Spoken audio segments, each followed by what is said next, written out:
Corridor নিয়ে কিন্তু বাংলাদেশে ৩টা আলাপ আছে। প্রথম আলাপটা হচ্ছে বাংলাদেশের ভিতর দিয়ে ইন্ডিয়া তার 7 সিস্টার্সের কিছু রাজ্যে পৌঁছানোর জন্য করিডোর বাংলাদেশ দিয়েছিল, ফলে সেইখানে বাংলাদেশের স্বার্থ কতখানি রক্ষিত হয়েছিল। দ্বিতীয় আলোচনাটি ছিল BCIM corridor, Bangladesh China India Myanmar corridor, এবং সেটিও কিন্তু শেষ পর্যন্ত হয়নি, আলোচনা অনেক দূর পর্যন্ত এগোনোর পরেও।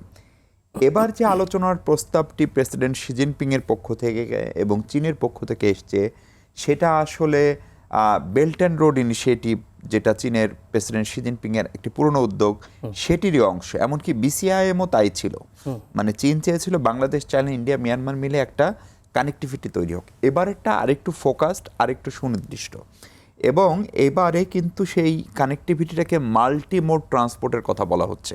তার মানে এটা শুধু সড়ক পথে না, এটা শুধু আকাশ পথে না, বা এটা শুধু নৌপথে না, সবগুলো মোডের ট্রান্সপোর্টেশন যেন থাকে।